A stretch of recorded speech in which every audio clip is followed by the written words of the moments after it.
What a marvelous start to this evening. What can I say? The overture from Fledermaus with the La Monnaie Symphony Orchestra and music director Alain Antinoglu. Merci.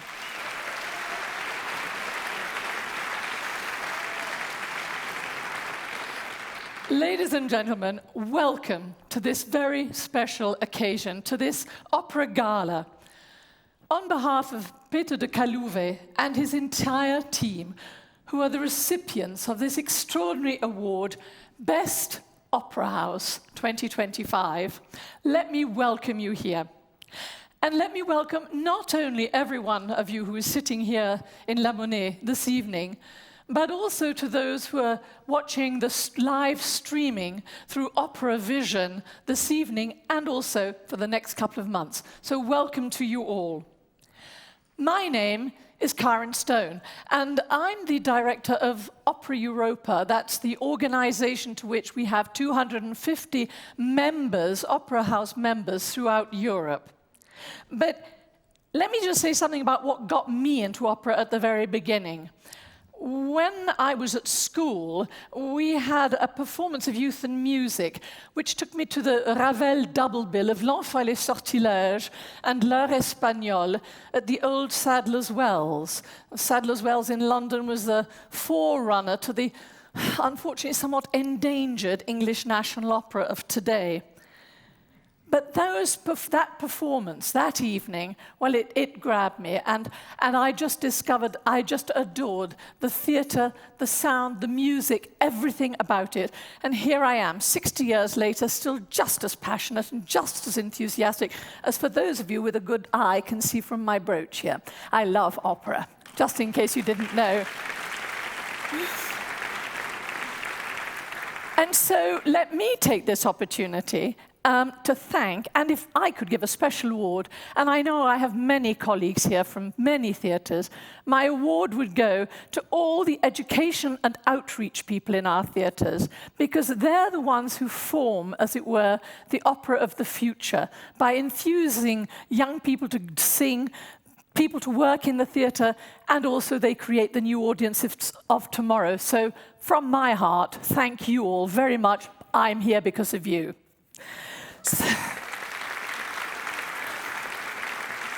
But let's get back for a moment to this evening.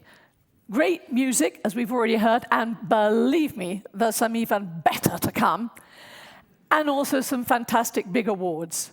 When I spoke to Ulrich Runke about this evening, I could immediately sense in him his absolute passion, his passion to scream from the rooftops how marvelous opera is, to celebrate it internationally, and to let everyone know our successes and what it actually means.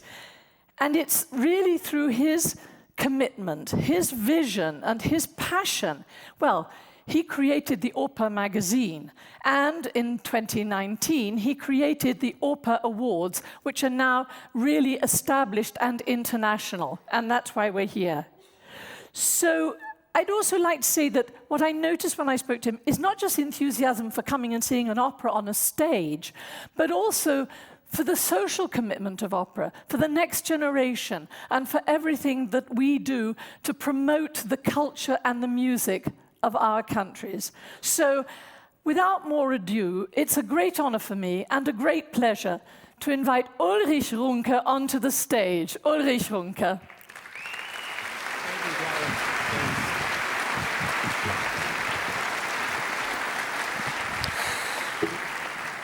Wow, this is really something, delivering a speech from the set of Götterdämmerung, but don't worry, the end of the world will have to wait. I'm not going to start a fire, and I'm certainly not going to sing. Dear guests, we come together here this evening in an opera house, which many of you are lucky enough to consider your local theatre, La Monnaie de Munt. This house is your opera house, your local supplier of music and opera, a familiar address. La Monnaie de Munt, the name, is of course familiar to me too, but in a different way. To me, the name evokes a huge sense of respect and even reverence. I'm sure I speak not only for myself, but for many opera lovers from Europe and all over the world when I say that La Monnaie de Munt has a stellar and legendary reputation. Here on this stage, innovative and groundbreaking productions have been created that have renewed our view of opera. These innovations are still resonating across the opera world today. In this house, there's a culture of creativity and artistic risk-taking that continues undiminished season after season. Maintaining this level of quality doesn't just happen automatically. It is a product of a collaborative ecosystem, including audiences like you, supporters both public and private, and of course, the formidable leadership of Peter de Kaluwe. Together with an immensely talented team, he has been performing miracles under this roof for almost 20 years now. And so, the jury of the Oper Awards was united in its decision to recognize this extraordinary work. The 2025 prize for the best opera house goes to La Monnaie de Munt.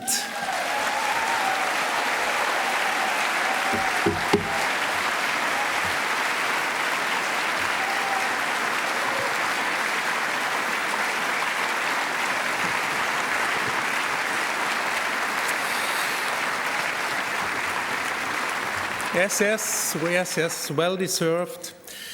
We are also here to recognize the contributions of artists and professionals working on stages, big and small, all across the globe. The competition was extremely tough this time. Every year, artists reach new heights of artistic expression, and those working behind the scenes set new standards.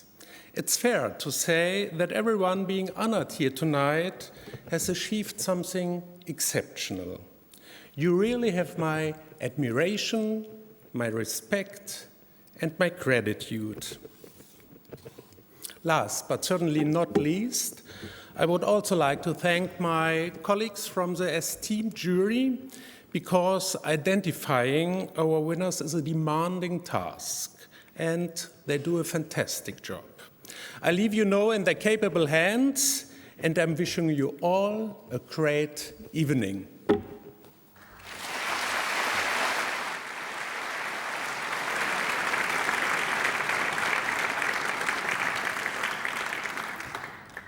Ladies and gentlemen, I can't emphasize enough how important it is for all of our opera houses to have the whole of the community behind them. Not only the community of the audience and the people in the city and the people that we work with, but also the decision makers and the politicians and the people who sit and make decisions about the financing of these most marvelous organizations. So I can't tell you how happy I am that this evening I can introduce and ask to the stage Jan Jambon, Federal Vice Premier in charge of Federal Cultural Institutions. This means a lot to all our opera houses to have your support. Thank you very much for being here. Thank you.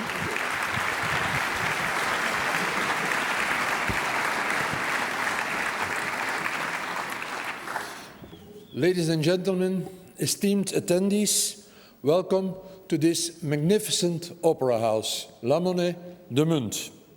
It is for me an absolute honor to host the annual Opera Awards here in Brussels. My congratulations go out to La Monnaie de Munt for their incredible work and recognition by the Opera Awards. The theme at this Best Opera House under the expert direction of Peter de Kaluwe, will do everything in their artistic power to ensure tonight is an unforgettable celebration of you, artists, directors, singers, technicians, designers, and the incredible work you do. As some of you know, I assume very few, I am a passionate admirer of opera. Over the years, I cherished many fond memories of attending countless performances. It is nearly impossible to express my feelings of love for opera in a couple of minutes. Nonetheless, I will try by sharing a personal story. I believe every opera-loving soul will immediately understand. During last year's election campaign, I met an elderly woman named Maria. She was visibly upset and clearly uninterested in hearing about my party's political plans. So I asked her, "Maria, what's wrong?" And she explained to me that she had recently lost her husband, and with her health declining, she couldn't enjoy the things she once loved, like going to the opera. She didn't know that she was venting her frustrations to someone who could perfectly understand her. I too enjoy going to the opera with my wife, and I too would be upset if I could no longer go to the opera with my partner. In a kind of a flash, I invited Maria to join me at the opera one day. She was caught off guard, as was I, but she agreed. And so, Maria and we went to the opera. It was Madame Butterfly. And she told me at the end of our evening, it was the best day in a long, long time. The joy she exuded couldn't be described. And that cold evening, last September, I saw the appeal, the power, and the magic of opera once again at full strength. It's one of the main reasons I love opera dearly, and is why all of your work should be cherished and recognized at moments like the Opera Awards. And it's why I am very grateful we, La Monnaie, the Munt, can facilitate this evening. Ladies and gentlemen, enjoy your night, and to all the candidates, good luck winning one of the most prestigious awards in the world of opera. Enjoy your evening.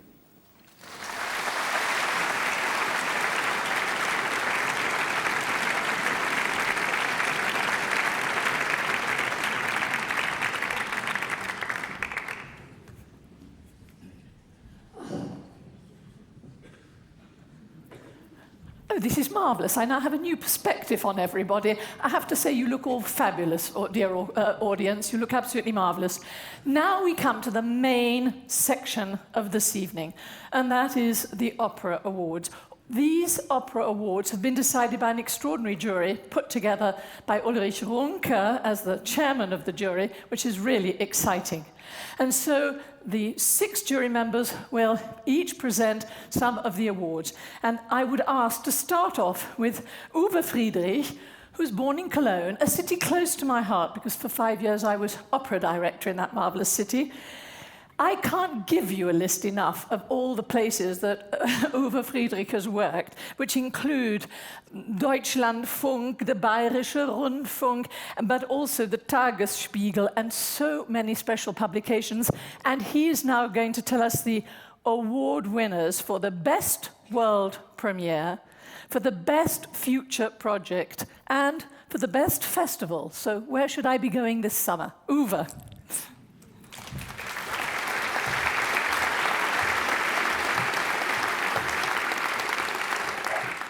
Thank you, and good evening. I'll start with the world premiere, which is an opera with arias, ensemble numbers, and large choir scenes. So where do you get something so traditional these days? The plot about a persecuted minority has a as much a political as a historical relevance, the orchestration shimmering between big emotions and reasons of state was masterfully played by the Sächsische Staatskapelle Dresden, conducted by Jonathan Darlington. Robert Carson directed this opera, commissioned by the Semperoper Dresden, the Saxon state opera, both cleverly and effectively. Heidi Stober shone as the desperate title heroine, and Christoph Pohl was the weak king responsible for her downfall.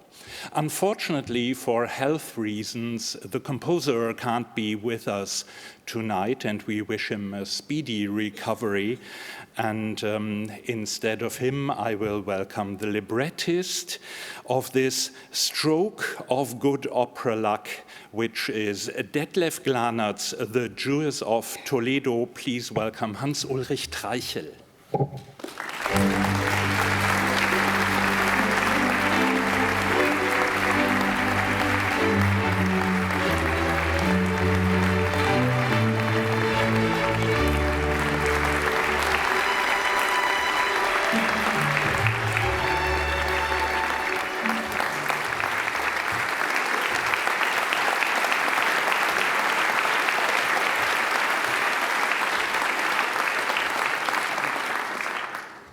Yeah, thank you very much. You see, it's my first time that I'm going here to the stage.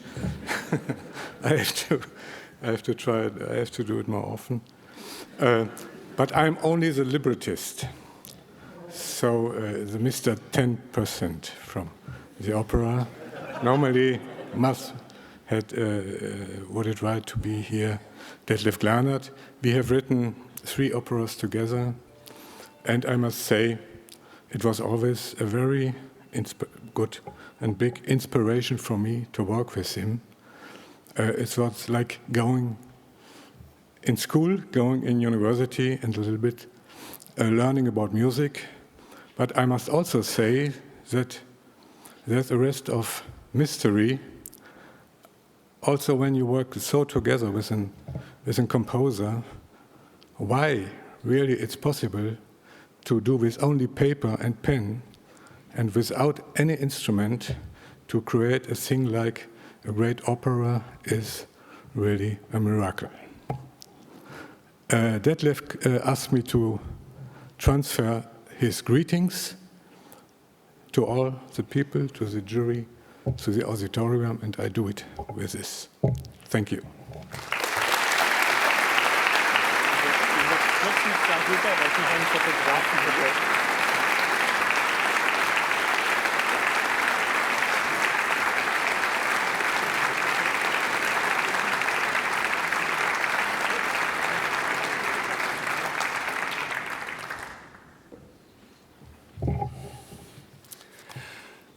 So I proceed with the Best Future project, innovation that Karen Stone has referred to, and developing new audiences. The big question is, how do you make opera fit for the future? For example, by picking relevant topics that artists then shape into exciting music theater. That sounds so easy, but new pieces quite often fail because of their form, whether full-length, large-scale productions or small performances. But there is another way. When courage for new compositions, formats and narratives is coupled with proficiency, when political relevance is matched with convincing aesthetic solutions, the result will be the attraction of alert, young audiences that many other festivals and theaters can only dream of. So we recommend take a leaf out of the book of our Best Future project, the Copenhagen Opera Festival.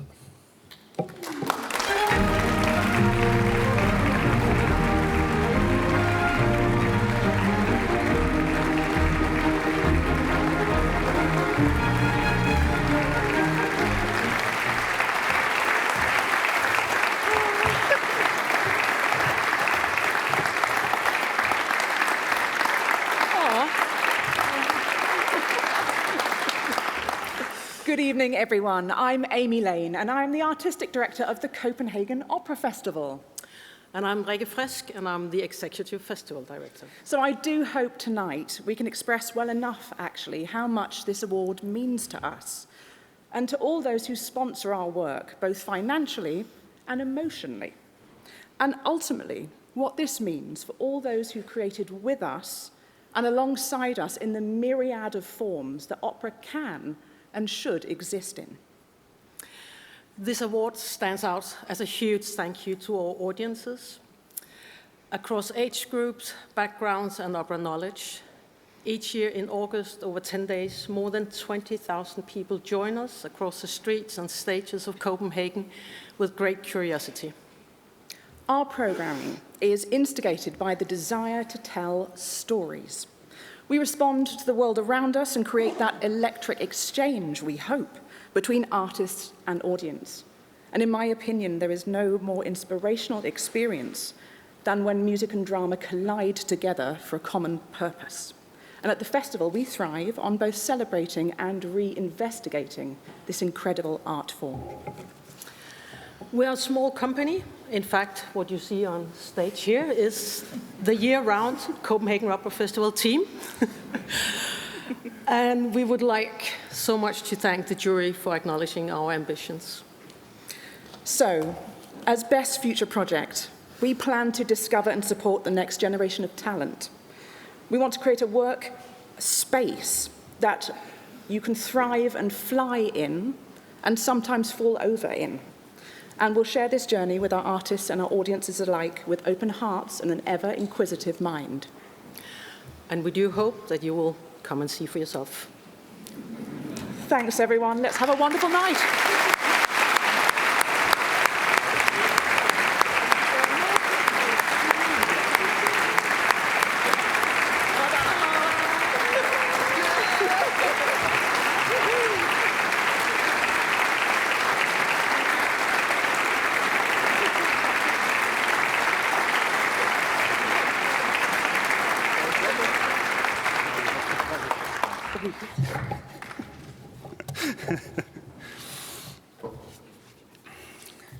Now, for the Best Opera Festival. The town has close to 50,000 inhabitants, a football team in the first German football league, and an opera festival in summer. Since conductor Markus Bosch, a local boy, and his specially assembled orchestra Capella Aquileia have been responsible for the festival, it has developed into a center for the cultivation of a very special repertoire that is very dear to my heart personally, actually, the early Verdi of his Galli years, which is presented here with a furious sound and professionally cast singers and given a noticeable media presence. Be that Verdi's first comic opera, Un giorno di regno, the Crusader epic I Lombardi, the joyful, let's say, Ernani, the Venetian drama I Due Foscari, or the colorful legend of Giovanna d'Arco. Congratulations to the Heidenheim Opera Festival.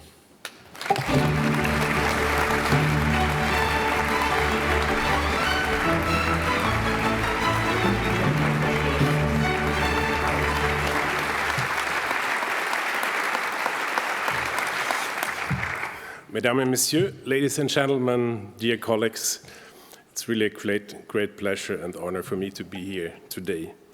You mentioned football in your laudation. The Heidenheim football team has just left the European stage, so it is all the more wonderful that the Opera Festival is still shining on it. A few weeks ago, late at night in Rostock, I was studying scores, tired. I checked my messages and suddenly read the news of this award. My first thought, fake news. It took me until the next day to truly grasp it. Great joy, jubilation, and a deep sense of reward for many years of dedicated work. Recognition for our intensive artistic and organizational efforts. Then I realized February 21st. Today, my father turns 85. This award is one of the very few reasons not to be at this birthday celebration. From here, my warmest congratulations to him and my deepest thanks to my parents for the critical support throughout my career.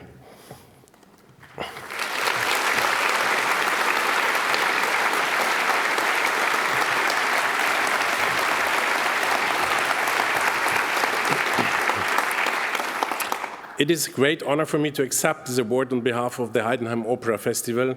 This recognition belongs to the artist on stage, but also to the dedicated team behind the scenes. It is thanks to the countless supporters of the festival, the state of Baden-Württemberg, which has just increased its financial commitment. And the city of Heidenheim, that we can give free rein to our creativity. Because that is what drives us, an unquenchable passion for quality, the pursuit of something truly special, something that can only be created in this place with these people. The Capella Aquileia series featuring early Verdi operas is just one example of this so particularly beautiful one.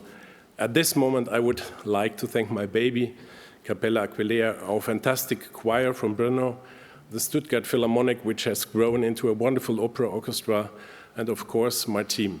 Many of them are here today supporting my ideas and bringing them to life with meticulous dedication. The Verdi series has now become the heart of our festival as we understand it. Something special with special people in a special place. So come to Heidenheim. Over its more than 60 years history, the Heidenheim Opera Festival has developed at an impressive pace. That is work with now receiving recognition on an international stage, and that today's Opera Award will further strengthen that recognition. Fills me with joy and pride. We have great projects ahead of us in the coming years, and now we embark on them as Best Festival Award winner. Thank you very much, the jury, all of you. Thank you.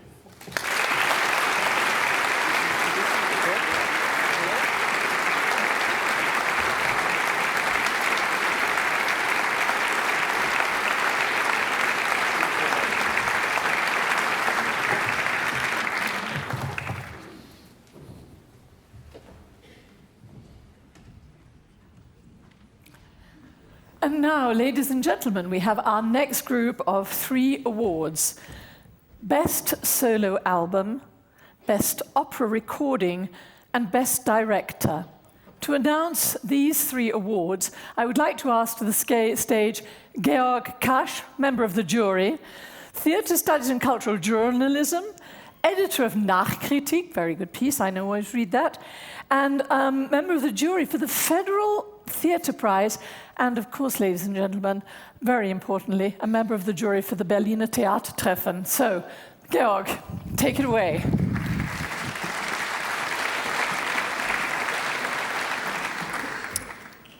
Only 2 hours of singing lessons per week are the norm for students at German music academies.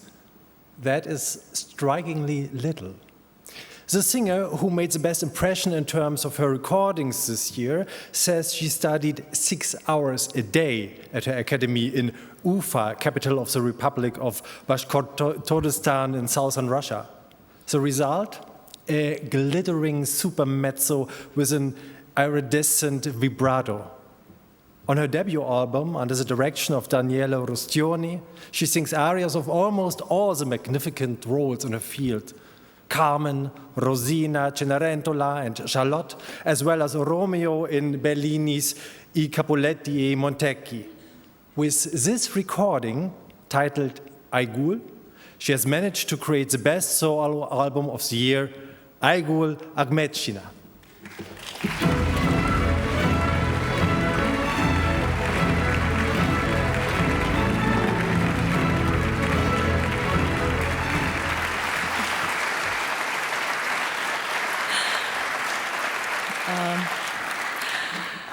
Good evening, ladies and gentlemen.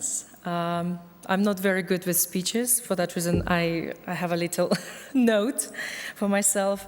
But I'm truly honored to receive this award. This album means so much to me because not only because it's my first album, but because it became a deeply personal project, and it reflects my journey on establishing my international career. Every role is very special to me. And I would like to say thank you to jury for this incredible recognition. Thank you so much. I would like to thank my wonderful team, my manager Martin, and all the DECA team for believing in me, for great support, and for this great opportunity to actually record my album, and many more will come. I would like to thank everyone who supports me on my journey and supports my artistry. I always believed that art brings people together, and that was one of the reasons why I started, and I'm continuing this life, this path. And I just would like to say thank you. Thank you so much.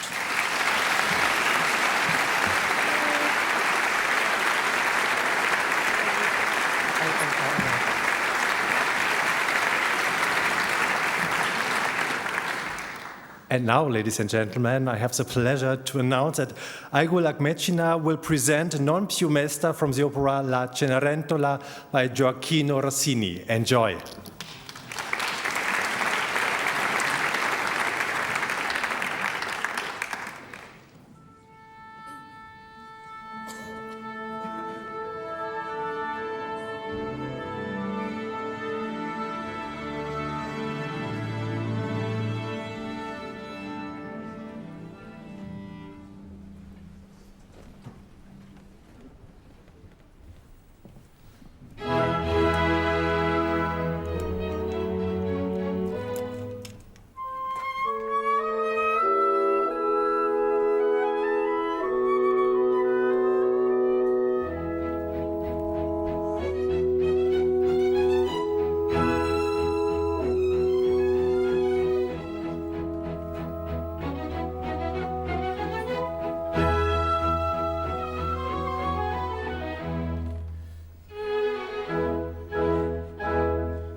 questo Signore.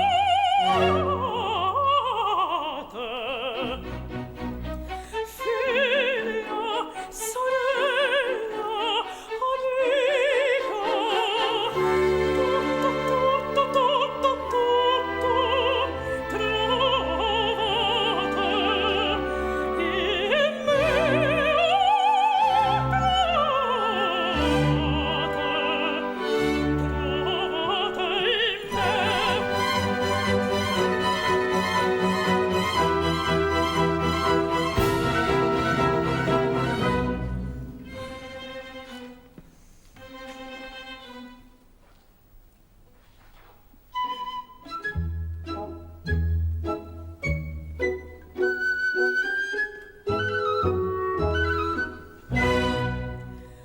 Non più me sto accanto al fuoco, stare sulla gorgheggiar, no!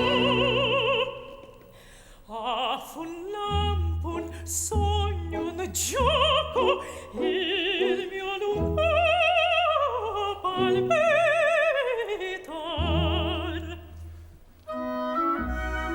Non più me sto accanto al fuoco, non più me sto accanto al fuoco, starò sola a gorgheggiar, no! Af un lampo, un sogno, un gioco, il mio lungo palpitar. Non più me sto accanto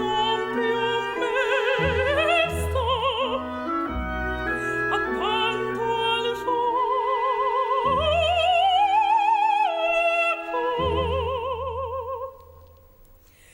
non più me sto accanto al fuoco, starò solo a gorgheggiar. Af un lampo, un sogno, un gioco, il mio lungo palpitar. Af un lampo, un sogno, un gioco, af un lampo, un sogno, un gioco, il mio lungo palpitar. Af un lampo, un sogno, un gioco, af un lampo, un sogno, un gioco, il mio lungo palpitar.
Good evening, I'm back again to present the best opera recording. The French Grand Opera is the most successful invention of the opera composers of the 19th century. Yet there have been hardly any convincing full-length recordings of these works. This has been changing in recent years thanks to the editorial work of the Palazzetto Bruzzane with its outstanding CD series. Religious zealots, erotic entanglements, a grand ballet, all of this in the best possible hands with conductor Mark Elder, who, together with the London Symphony Orchestra, makes the score shimmer in all its colors. John Osborne sings the charismatic leader with great seductive power. Elizabeth Duchamp is an overwhelming finesse. Played in such a brilliant fashion, this special work will defend its place in opera history, Meyerbeer's Le Prophète. And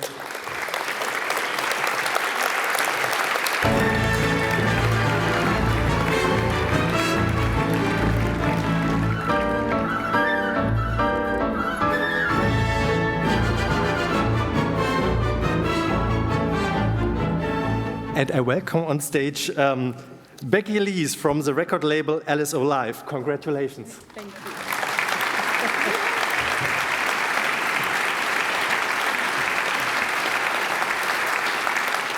Thank you. Thank you, Ulrich, and the jury. This really was a team effort between Palazzo Bruzzane, Aix-en-Provence Festival, and the London Symphony Orchestra. And the LSO wishes to thank both collaborative institutions for believing in the recording and ensuring the production had a long-lasting impact and legacy. A special thank you to the recording engineers from Classic Sound and our producer Stephen Johns for capturing the essence of this monumental work and translating it so beautifully for listeners around the world. You've allowed this music to resonate far beyond the stage. And I'm pleased to share some words from Pierre Audi on behalf of the Aix Festival. We are grateful to have worked across so many years with the London Symphony Orchestra. This recording captures beautifully our recent collaboration and is a testament to our shared passion for difficult, rare, but sublime repertoire such as this. Our congratulations to all of the artists on and off stage who contributed to this performance and this recording, and especially Sir Mark Elder, the musicians of the LSO, and our peerless cast of soloists. Your talents are an inspiration to us. Thank you.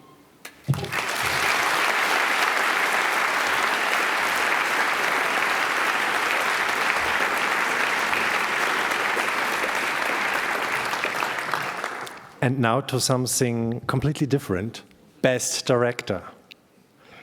He is currently on a roll. All 4 of his opera productions in 2024 were hits. At the Bavarian State Opera, he told Weinberg's The Passenger as a cruise ship drama tinged with nightmare surrealism. Richard Wagner's Rheingold at the same house was a visually powerful reflection on the all-too-human element in religion. Liebesgesang at the Bühnen Bern offered a shocking look at people in extreme situations. And at the Deutsche Oper Berlin, he discovered the beleaguered woman behind the shrew in Richard Strauss' Intermezzo. He succeeds in doing things in a surprising, clever, multi-layered way, convincing with details, wit, and precise character development. The award for Best Director therefore goes to the future artistic director of the Hamburg State Opera, Tobias Kratzer.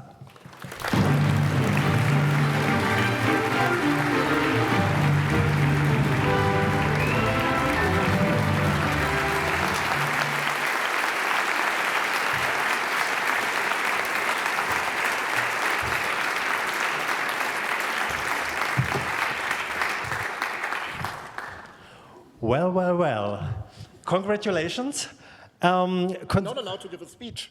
You're not allowed to give a speech. You're allowed to answer my questions.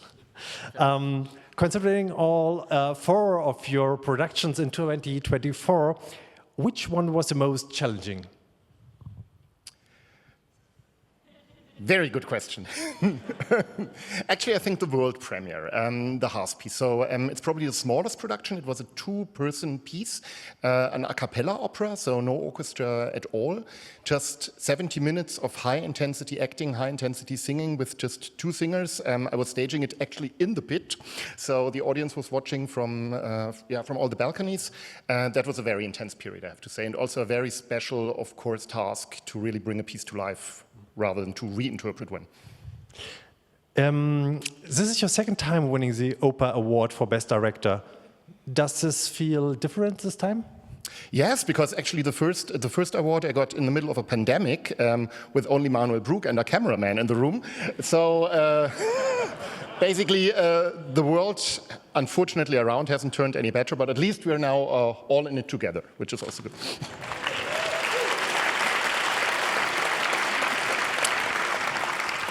From summer on, as I already said, you'll be artistic director at Hamburg State Opera.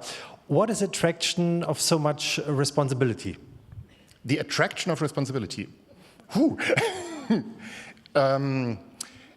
It's a good question, but actually since I have already 2 of these, it was time to try out something new. I always say like there are like amongst the big German opera houses, so after Josi Wieler and Berikowski have ended their tenure, I think it was also time that another artist takes charge of this. So I think there's an attraction of really bringing artists into charge, into leading opera houses. I think diversity is always good, so to have manager intendanten, to have dramaturgical intendanten, and also some artists. So yeah, I think I was taking this not only on my own shoulders, but on this of my entire crew of artists, I would say.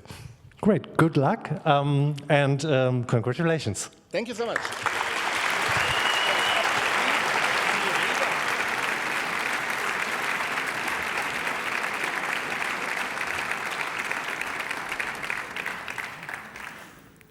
Ladies and gentlemen, I have to say that just after that award, that I had the enormous pleasure a couple of weeks ago at being at the premiere of Die Frau ohne Schatten in Berlin. Tobias directed it, and it was a most marvelous performance. And I also have to say that I was lucky enough this season already to have heard Aigul singing in Carmen at the Royal Opera House, Covent Garden. So, I mean, 2 absolutely fantastic awards that I happen to agree with. I think that they were absolutely marvelous. But now we're coming to another group of 3 awards, and after this group of awards, we will in fact be having an intermission, so you can go and refresh yourselves. The 3 awards are going to be Best Newcomer, Best Set and Costume Designer, and Best Opera House. So may I ask to the stage Manuel Brook, who started off life as a dancer and studied musicology, and has worked at the Bayerischer Rundfunk and the ARD and the Süddeutsche Zeitung and Opernwelt and Manuel, am I allowed to tell of our private history? You can tell the mystery. Okay. When I was a staff producer at the Bayerische Staatsoper, Manuel was studying in Munich and earning some extra cash by being in the various operas at the Bayerische Staatsoper. So our relationship goes back a few years, doesn't it? You also have seen me more or less naked, yes. I didn't say that, but anyway, have a good take it away and see you afterwards. Thank you.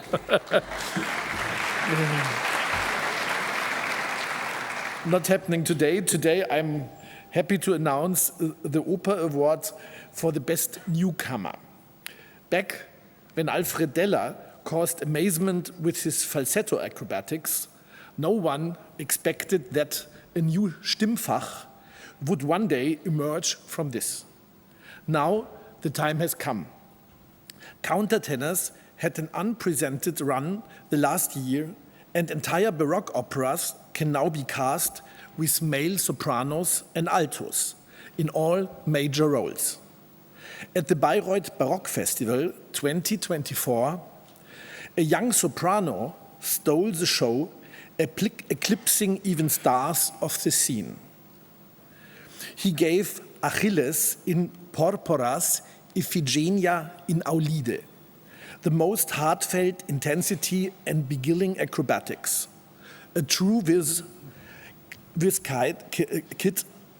After completing his studies in Amsterdam, he enjoyed instant success in Vienna, Brno, Parma, Oldenburg and Glyndebourne, among other places. More than 80,000 fans already follow him on his very special, not to say crazy, Instagram and TikTok account. His name and the opera newcomer 2025 is Marjan Licht.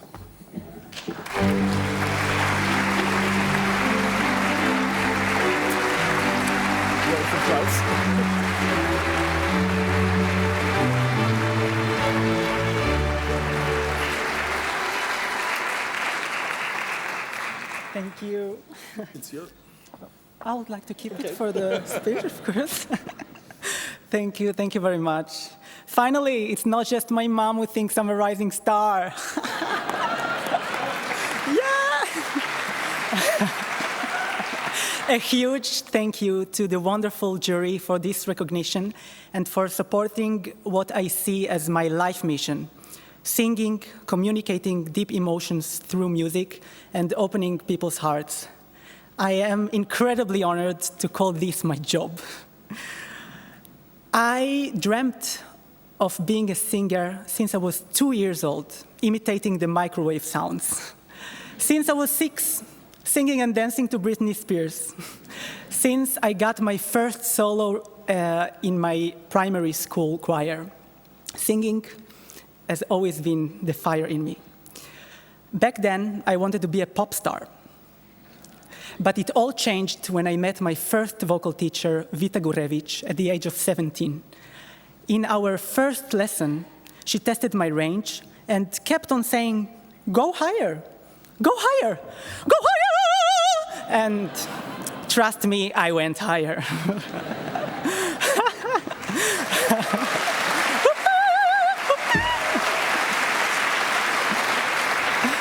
Then she looked at me and said, "You gotta quit this pop stuff and become a sopranista."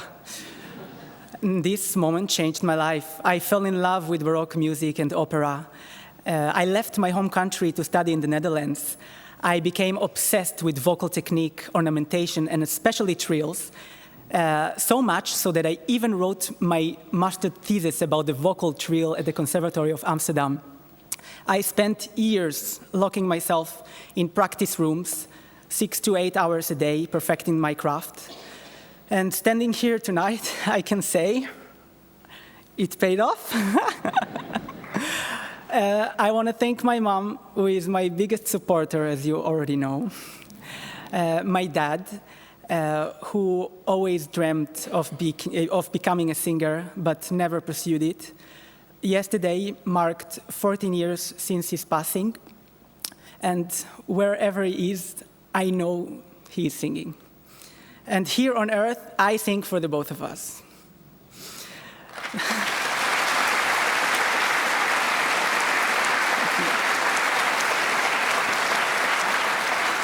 To the rest of my family who is watching this live stream, to my vocal teachers, Vita Gurevich and Ksenia Meyer. Ksenia is here with us tonight. To all my amazing friends whom I met from all around the world during my crazy opera tours. My bestie Lilita also came here to support me tonight. To Pavel Miklish, who designed this beautiful suit, especially for this event. I know you were looking at it. And to my amazing agency, Parnassus, led by Georg Lang and Max Emanuel Cencic, who were the first to give me big opportunities and believe in me as I've always believed in myself. A big, big thank you from the bottom of my sopranista heart.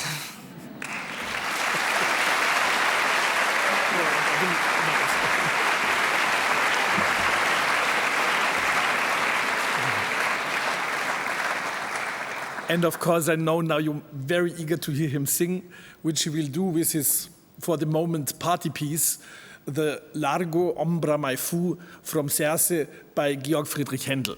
Enjoy.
Next award goes to the best stage and costume designer.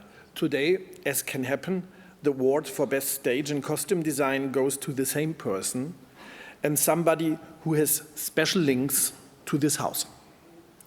At the Théâtre de la Monnaie de Munt, he has staged and designed The Cunning Little Vixen in 2017, a Bartók double feature in 2018, Norma in 2021, and Turandot in 2024, all in his very own atmospherically dense and colorfully sophisticated way, and team player that he is, without omitting the support of the ISM Architekten Studio for the set designs.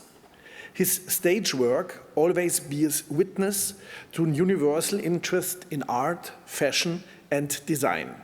His opera stagings are always closely interlinked total works of art with a very special visual touch. And you can find his works as well in museums like Antwerp's glorious renovated Museum of the Fine Arts with his witty additions to the new showrooms in the first floor. The Oper Set and Costume Designer Award for 2025 goes to Christoph Koppens.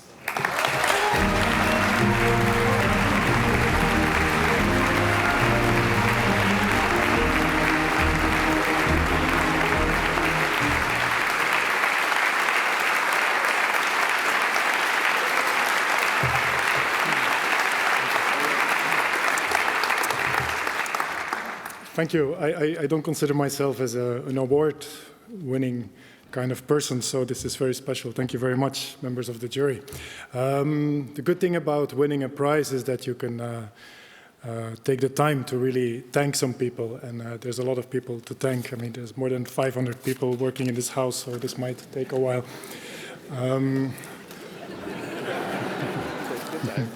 It's a small letter. I'm too proud to put my glasses, so I have to some keywords. I would like to start with the most important ones. I would like to thank my mom for her relentless support over the years. I would like to thank my main man, Javier Barcala, for inspiring me every day, and you lift me up. Thank you so much. I would like to thank Peter de Kaluwe. I don't know where he is. Peter.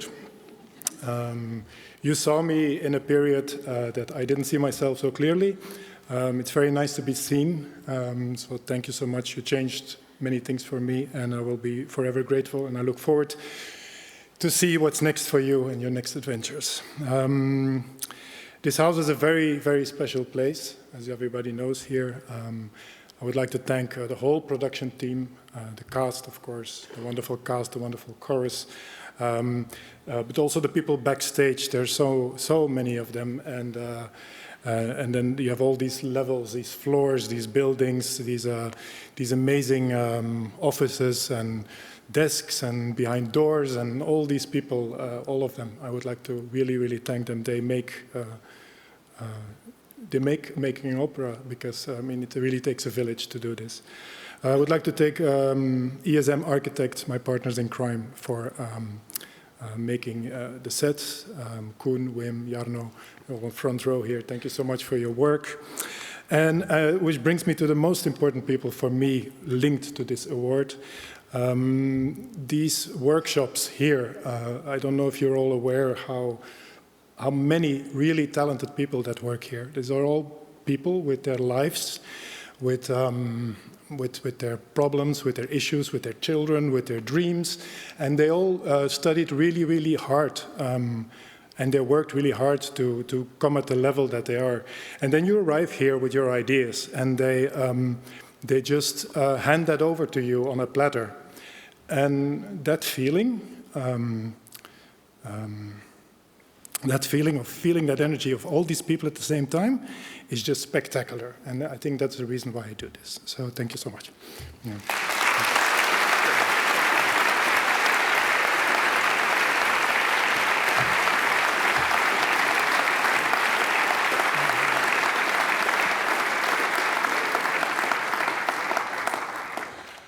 So before we go to the intermission, you want to hear the laudatio for somebody you know or for some institution you know, the best opera house, the Théâtre Royal de la Monnaie de Munt.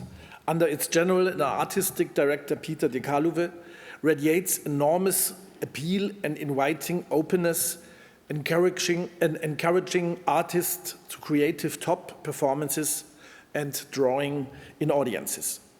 Its programming and the sophistication and aesthetics of its productions regularly set standards, while making opera accessible to younger generations as well. Its activities are, at the same time, embedded within a comprehensive mission to be a modern opera house able to reach out to society, affirming the values of sustainability and a culture of welcome. For almost 20 years, and now in his last season, Peter de Calouve has been leading La Monnaie de Munt at a constantly high level and with undiminished creativity, setting an exceptional record in the international opera business and worth of any award. No question, the Oper Best Opera House 25 is in Brussels, La Monnaie de Munt.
Wonderful.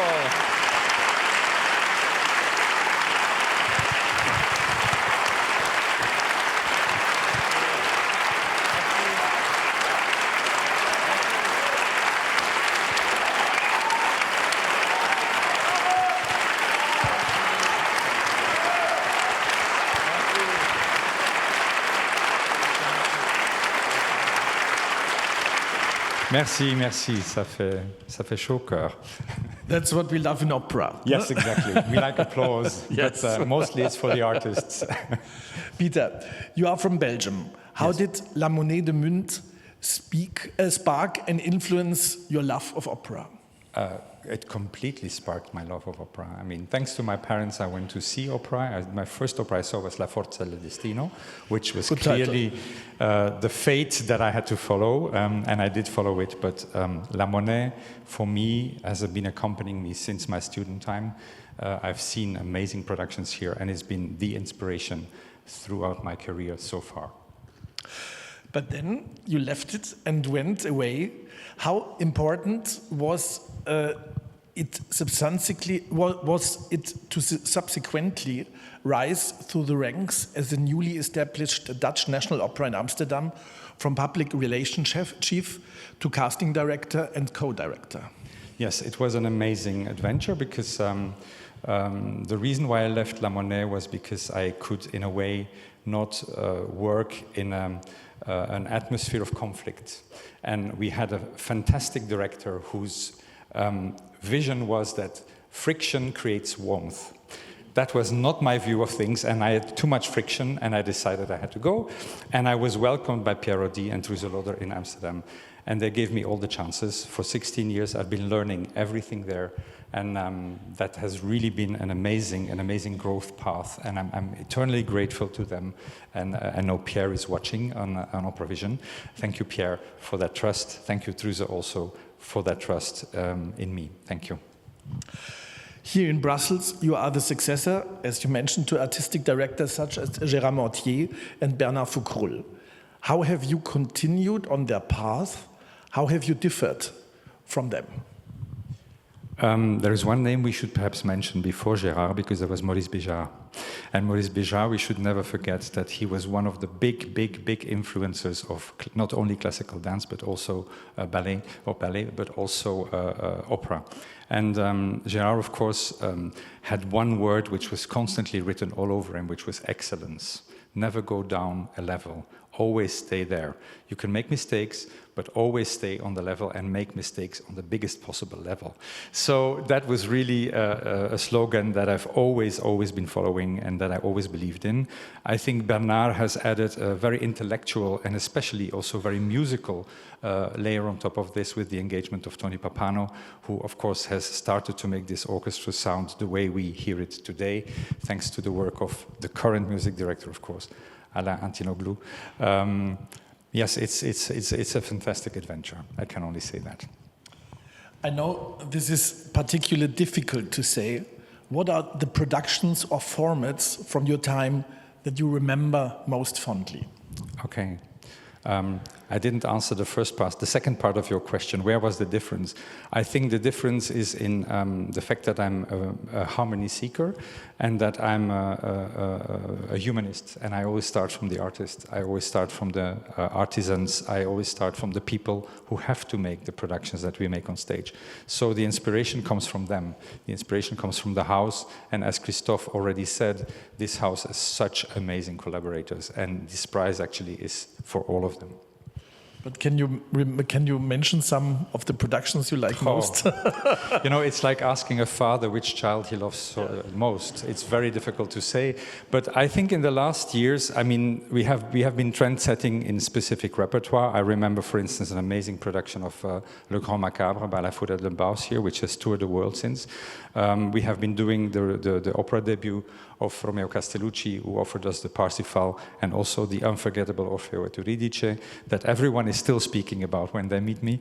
There is many things. For instance, also my discovery of Christophe, when, as he said, he was not yet into opera, but he came into opera in a major way with Cunning Little Vixen in our Extramuros season.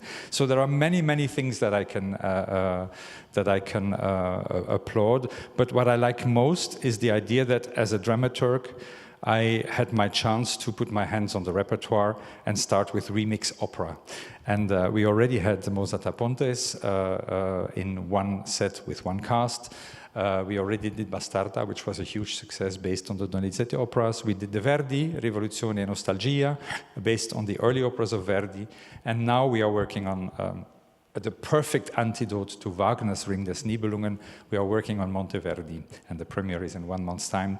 And I'm very much looking forward to see that work, because it's the work of someone who is really giving the keys of the production into the hands of a team and motivates them to create something completely new. And that is really, I think, what we as opera intendants should be doing all the time. You are retiring after 20 years now here from this theater, but you are only a youthful 61. What plans do you have for the future? That's the one question I'm not going to answer today. I'm not retiring. I will always be in La Monnaie. My soul will always be here.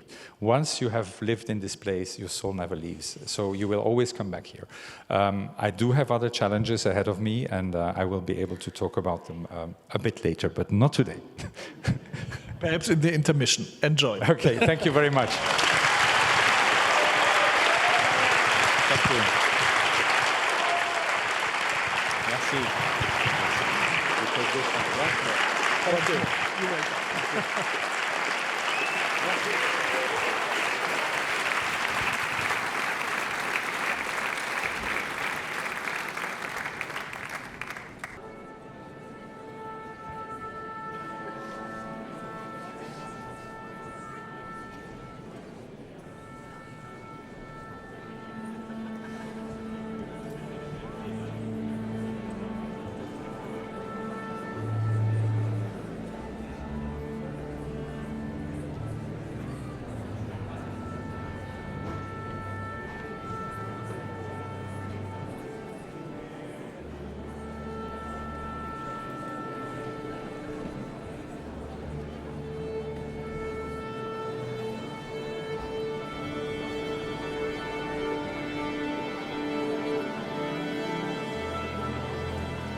So, ladies and gentlemen, first of all, marvelous Ride of the Valkyries. Thank you very much.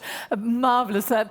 And of course from the La Monnaie Symphony Orchestra and the music director Alain Antinoglu. Very marvelous. Thank you.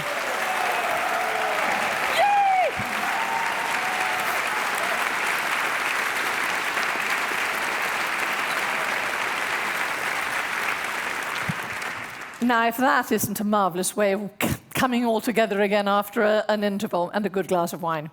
So now we carry on to the important business of the awards. And we've got another 2 awards coming up now. One which is the Best Rediscovery and the Best Conductor. And I would like to ask to the stage a critic and also a member of the jury, of course, who was the moderator of the Musikstadt Berlin program of the Berlin-Brandenburg Broadcasting, where he now contributes as music and music theatre critic. Kai Lühr-Kaiser.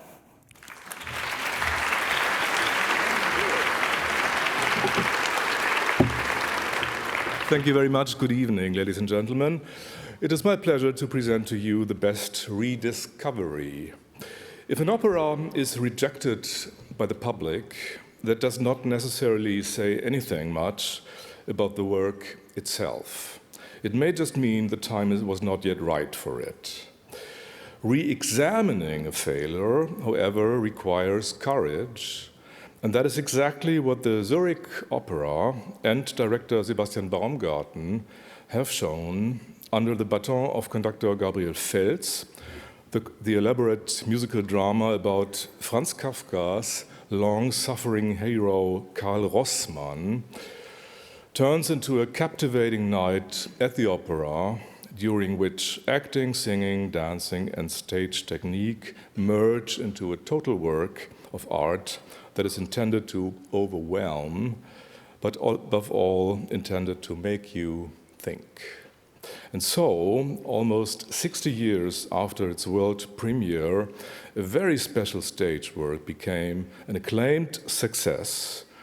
The Franz Kafka opera Amerika, composed by the Polish-Austrian composer Roman Haumstock-Ramati at the Zurich Opera.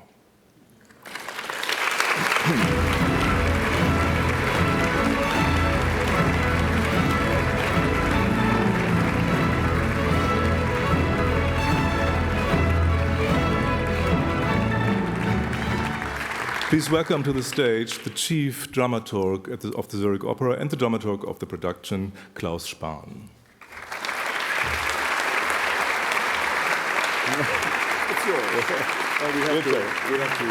The Opernhaus Zurich feels very honored to get this award, especially because it's so a challenging modern piece, Amerika.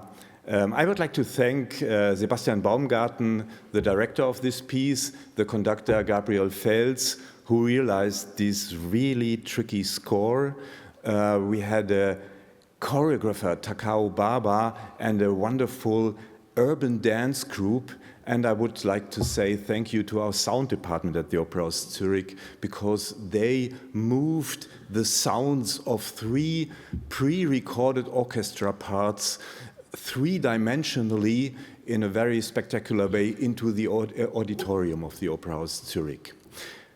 Amerika by Roman Haumstock-Ramati is an example for how experimental operas of the 20th century can be relevant, entertaining, fun, and, as it was at the Opera House in Zurich, a great success at the box office. So this award should encourage other opera houses to take a chance on such scores, because it's worthwhile. Thank you.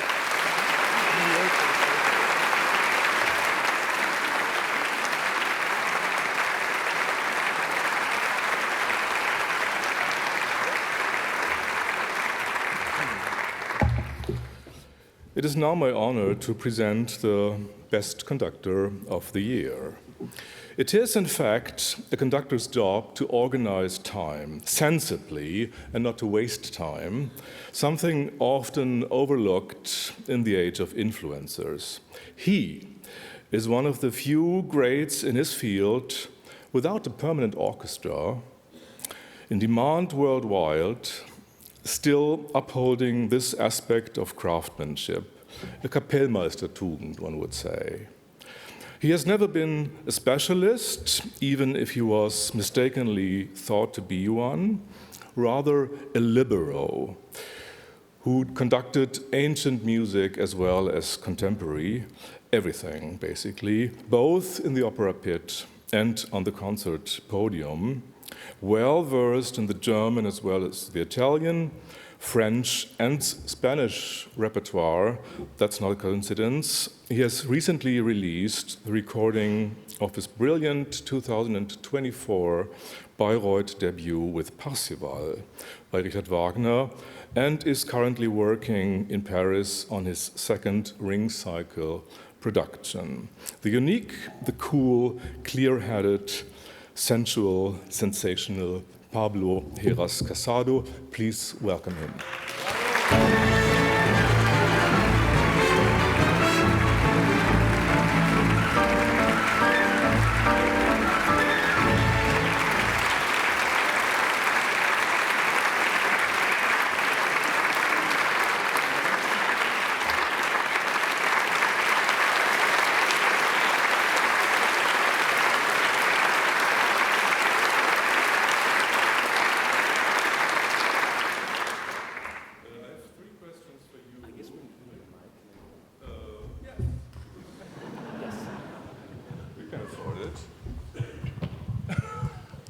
Good evening.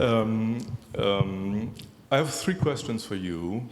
First of all, you are a guy who wants to do it all. You want to be a specialist in every field, I guess, which is quite a paradox because nobody can do everything. We honor you with an award for Wagner, for being a good, very good, spectacular Wagner conductor. Don't you think that you have finally reached the centerpiece of your artistry in becoming a Wagner conductor? Well, somehow Wagner, I think it summarizes everything that you could imagine that music could give.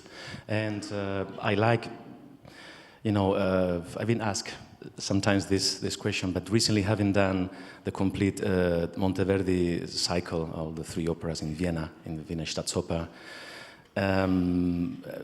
conducting at the same time Wagner, how much is Wagner is related to this legacy of believing in the musical drama in its most pure essence, by working on the pure dramaturgy, on the rhetoric of the text, and when the text is the most important dramaturgic and musical and expressive and psychological source.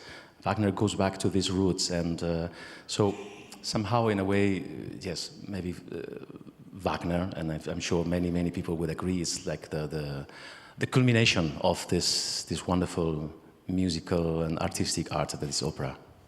Some of the great Wagnerian conductors of the present seem to be a rather conservative type of conductor. Is there any difference between them and you? Hello everyone there watching. All my dear colleagues. But I don't know. I mean, I didn't mention names, you see. No, you don't need to. You don't need to. But I truly don't consider myself any kind of iconoclast, or I don't try to make any difference. I try to honor Wagner, and I'm sure every musician in this hall and this room and everywhere would say the same. It's about the text, and it's about also daring to again and again going back to the score and going back to the source. This is the most important thing, and then to think again and again, and every time we do, every performance we do with a given piece, not just to be able or to be just satisfied with a given tradition or given routine, but again and again to go back and with your musicians and your singers to go back to the score. And this is simply as simple as that, what I try to do, but not to be different to anything. You succeeded in the maybe most tricky and difficult orchestra pit that exists in the world, the Bayreuth pit, which is quite tricky because parts of the musicians are sitting on the wrong side, so to speak, and they are seated downwards and things like this. Kapellmeister used to get along with this tricky pit the best. How did you manage not to get confused? Well, you hear lots of things about this pit and from legendary conductors and from many people and musicians that knew it very well, much better than I before. And until the moment you are there, you cannot simply, you cannot know how to handle that, and it happens somehow or it doesn't. And it's not only the different disposition, it's completely different to any single pit in the world, but it's, you have to reset the complete balance, inner balance of the orchestra in that pit, and count of a delay with the singers, counting on not hearing the singers all the time as a conductor, which is, something against the nature of your job. You have to synchronize stage with the pit, and sometimes it's very difficult to hear them, but somehow you do it. And of course, it's incredibly hot inside, and it's very small, and there are many other facts. But, with this kind of orchestra and these musicians that know so well, and they are inheriting a tradition from generation to generation. They know it so well. It's, of course, much easier, and I would say it's the best place in the world to make that music. Coming to the end of this little chat, I may remind the audience that Pablo Casado has conducted this orchestra in this particular pit some time ago, at the Matsukaze production composed by Toshio Hosokawa, might be 2010 or something. I may say so, if I may say so, back then you were the conductor with the most beautiful hair in the business. You said you were? Why did you cut it? I assume that, don't worry. Think about that. Thank you so much. Thank you.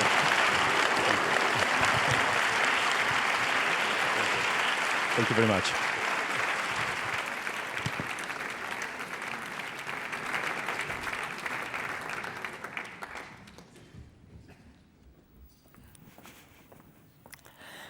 And now, ladies and gentlemen, 3 new categories.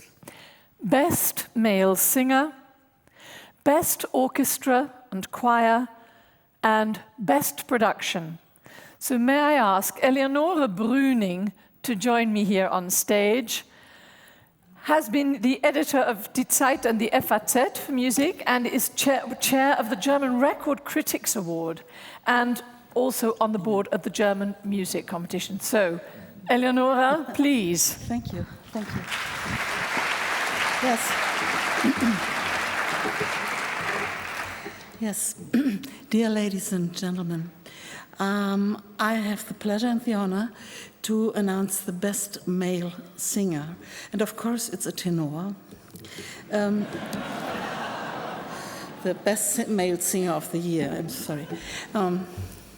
There are a lot of very fine Wagner tenors. There were a lot of fine Wagner tenors in the past, perhaps in the future too, but in the present, there's only one Wagner tenor. Everybody here in the room may identify immediately when hearing 1 or 2 tones. He is the Wagner tenor with the brightest and in that way most radiant voice, of all time. His Wagner heroes look slimmer, in a sense more athletic than ever, and yet he is not just a simple Superman.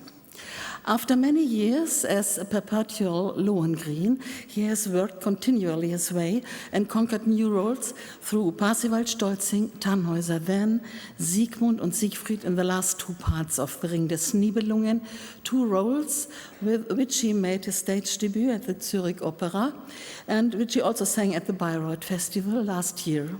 And last year he sang his first Tristan, too, overwhelmingly.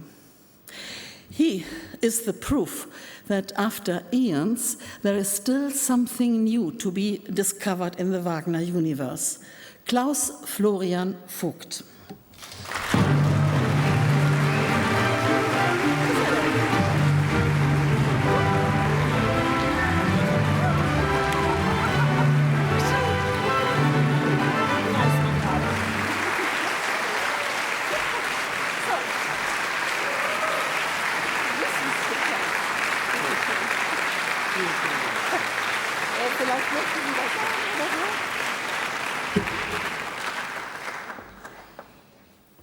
Thank you very much.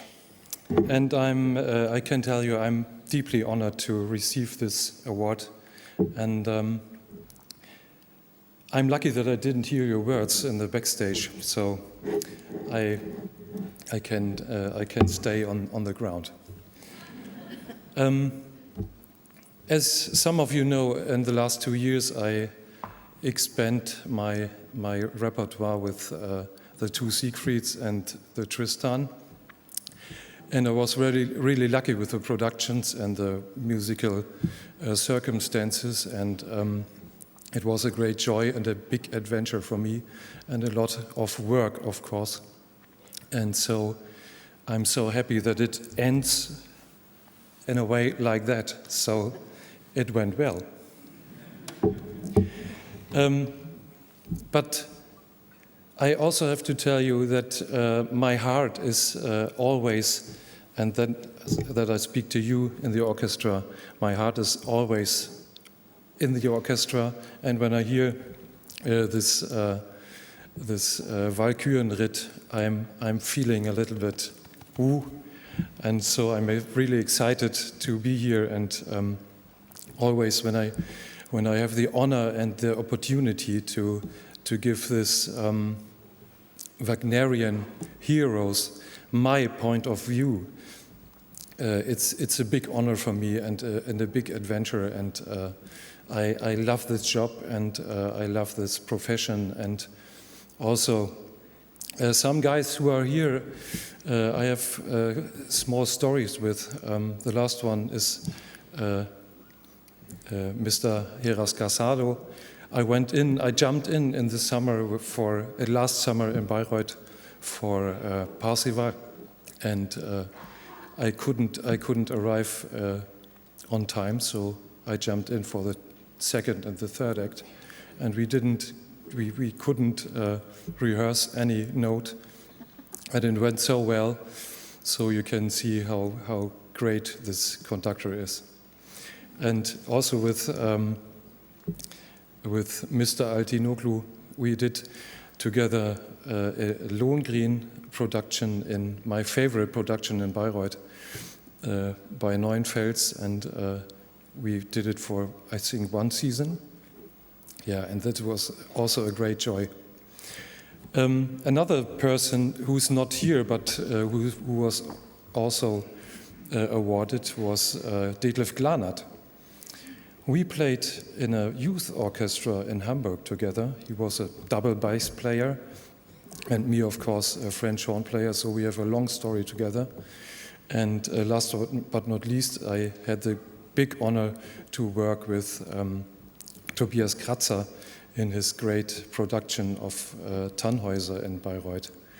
And I enjoyed it very much. And I like to come to Hamburg. By the way, this is an original costume of Die Meistersinger von Nürnberg from 2007, from Bayreuth, and this is a small sensation, but the big sensation is that it does fit today. And so I thank my tailor. Last but not least, I have to say thank you to the jury.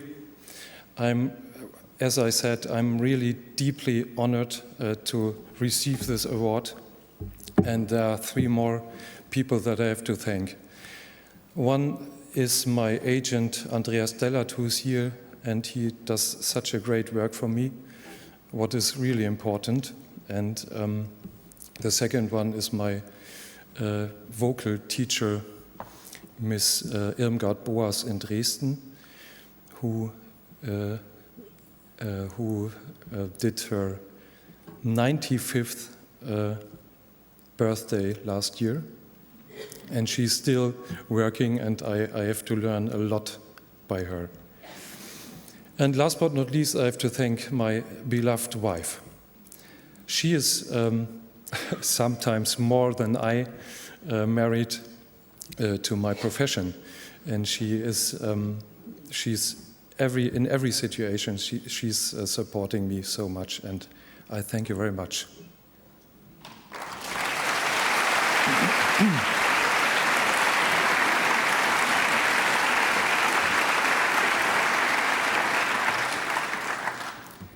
But the most important thing is that we do theater and music for the audience.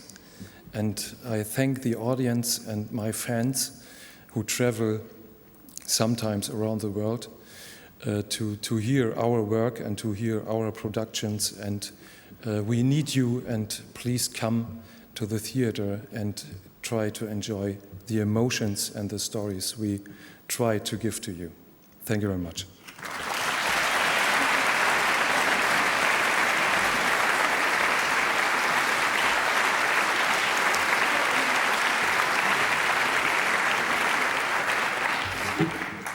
Yes, and now I have the honor and the pleasure to announce that Klaus Florian Vogt will sing the Schmiedelied aus Siegfried and a glimpse of Waldweben afterwards from the second act.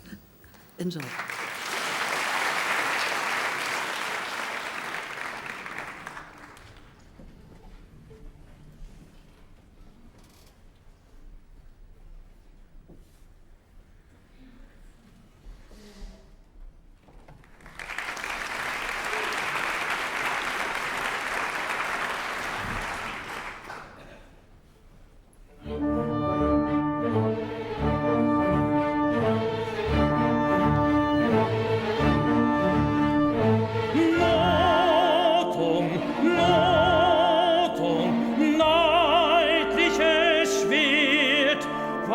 Musstest du zerspringen, zu streuen und schuf ich die scharfe Pracht, im Tiege brat ich die Speer. Oh, oh, oh, oh, oh, ei, oh, ei, oh.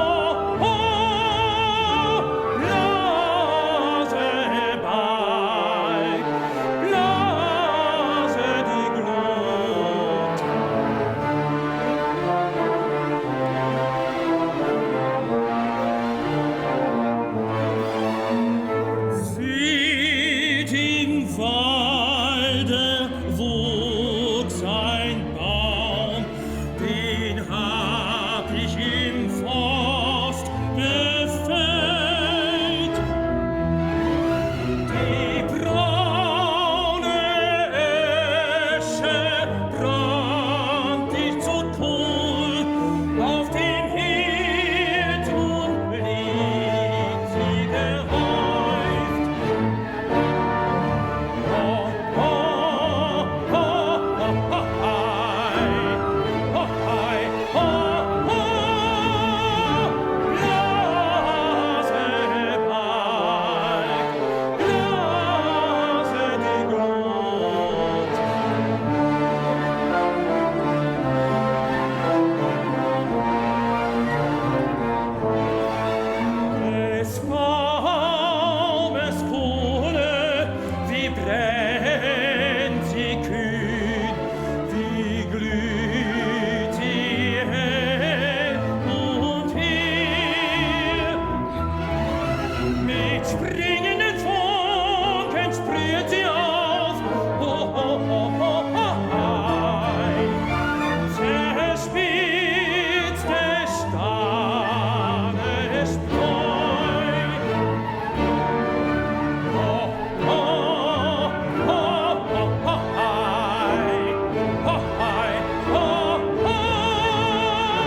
mein Vater nicht ist, wie fühl ich mich drob so froh. Nun es gefällt mir der frische Wald, nun es lacht mir der lustige Tag, da der Garstige von mir schied und ich gar nicht ihn wiederseh.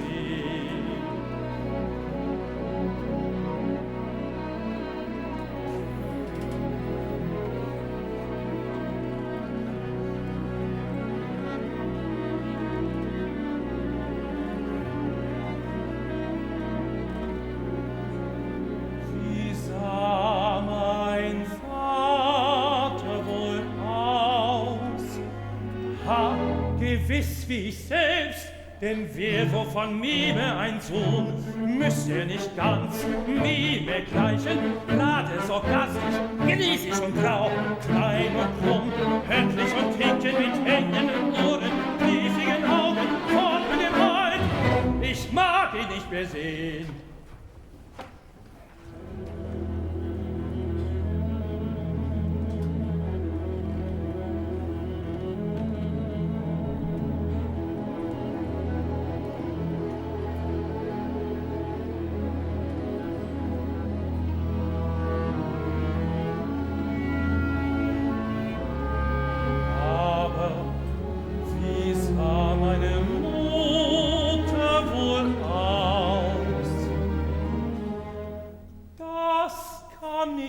Gar nicht mehr denken, der Rinden gleich glänzten gewiss ihr schimmernde Augen, nur noch viel schöner.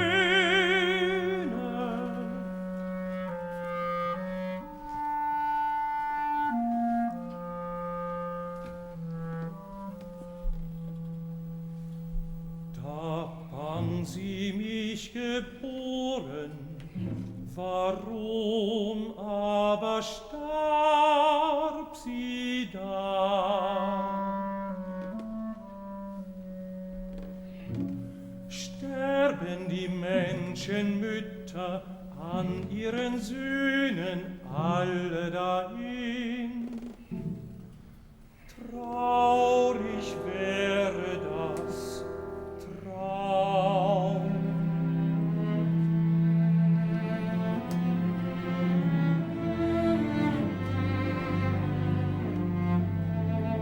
ach, möcht ich so meine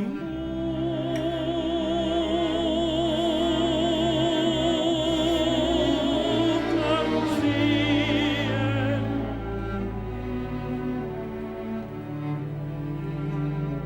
Meine Mutter.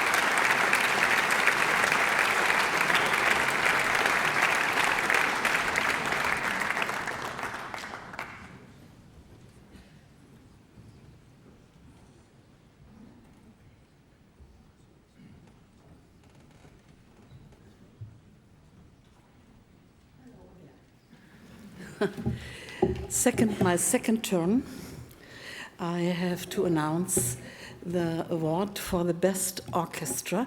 And this year it's special because it's not only for the best orchestra, but also for the best chorus. Yes, any conductor who wants to invent totally new sound worlds is well advised to set up his own orchestra and choir. He will be able to have the freedom to create artworks in any genre, to create a new world. And actually, this is a very old Faustian dream, as Goethe told us. And as the famous ancient Greek artist did, who fell in love with his own artwork. This is an excellent choice for the name for an ensemble. I have to announce now as Orchestra and Choir of the Year. It was founded by Raphael Pichon in 2006. Since then, they did enrich the historically informed performance of Baroque, classical, and romantic music, created new pieces in inspiring experimental reconstructions, collages or pasticcios. A brave exemplar of this experience took place in 2024 in Aix-en-Provence with the premiere of Samson, with original music of Jean-Philippe Rameau, who wanted to compose a Samson opera but never did. But Raphael Pichon did. His choir and ensemble of the year are closely linked by their name, Pygmalion. Come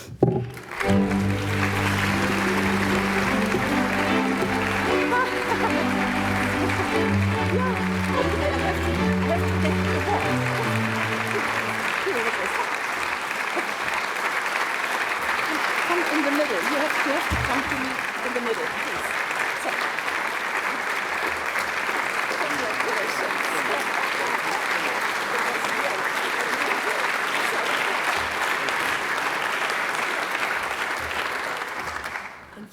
Good evening, and thanks also to Peter de Calou for such warm welcome. Thanks to Alain and the orchestra.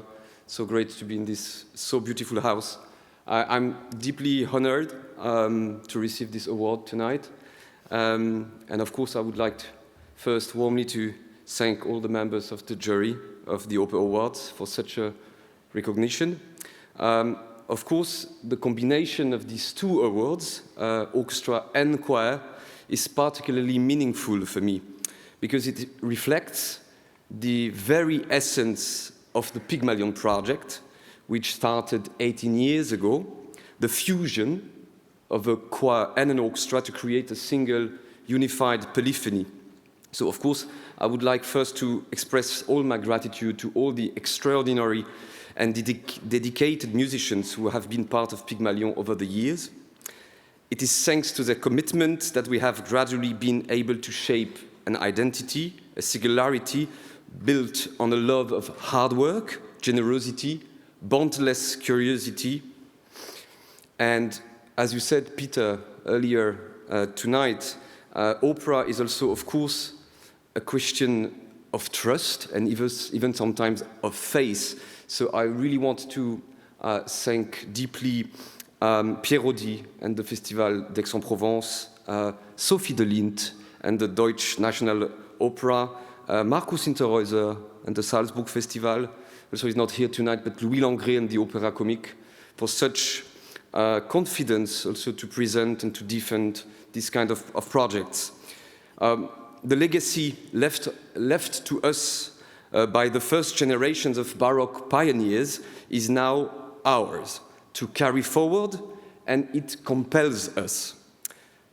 As you said, Pablo, to give priority to experimentation over rigid traditions and to do everything in our power to bring forth the essential messages carried by these works.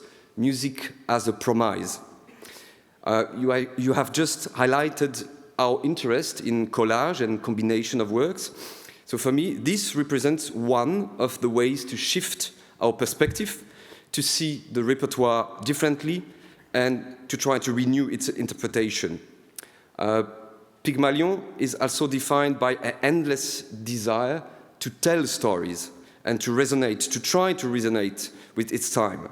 At this very moment, as the order of the world is changing in front of us, and as democracies are under threat in so many countries across Europe, we are entering a new era, an era in which the messages of listening, fraternity, utopia, the creation of unique spaces for profound reflection will be more necessary than ever. Le concert des nations, art, culture and music, the twin sisters of our democracy. May our political leaders fully grasp their importance. And as you said also, Karen, earlier, we love opera. Opera is hope. Thank you.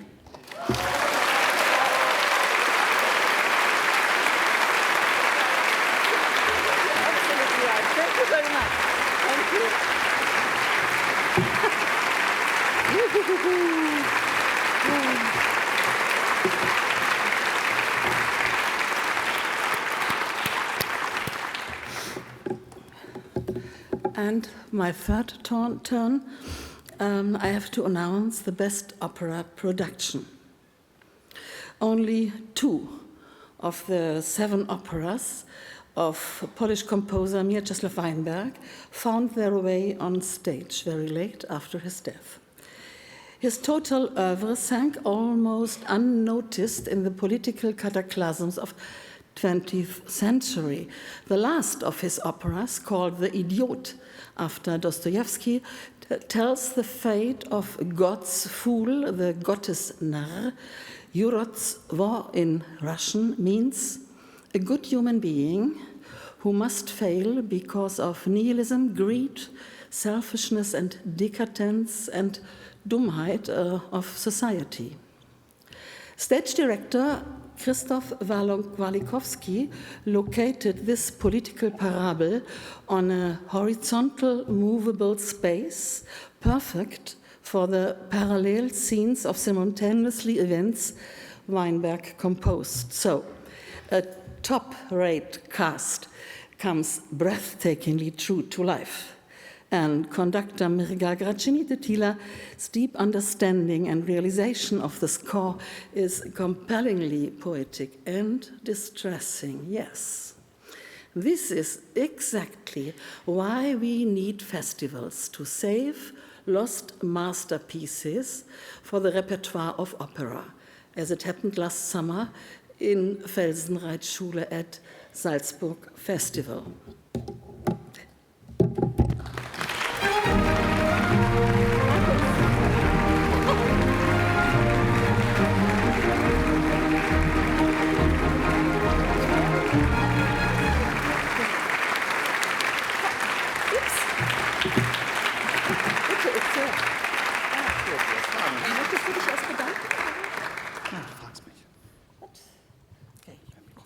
Oh, you can take this one, or? Everyone. It's no problem for me. As you like. Yeah, thank you. Yeah.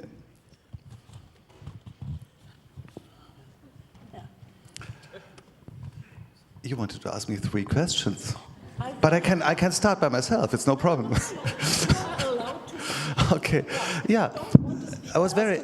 I'm allowed. I'm going to speak. Thank you so much.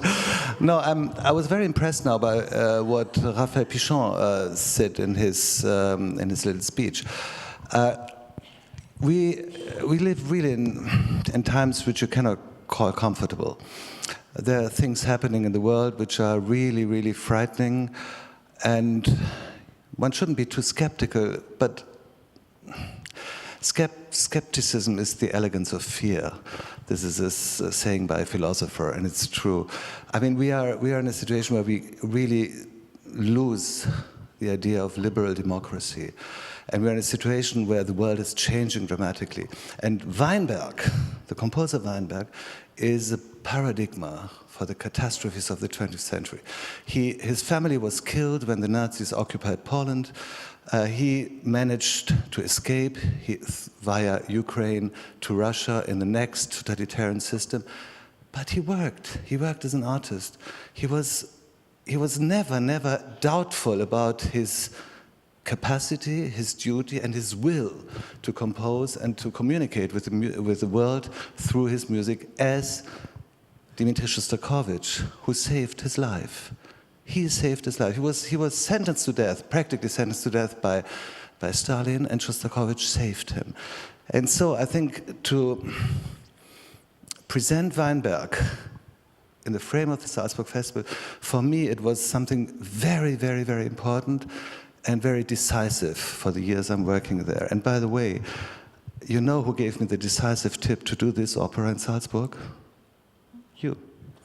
Eleonore, yeah, we were in Vienna watching a premiere of The Idiot in Theater Wien, and afterwards we met and he said, Salzburg has to do Weinberg, here it is. Thank you, Eleonore.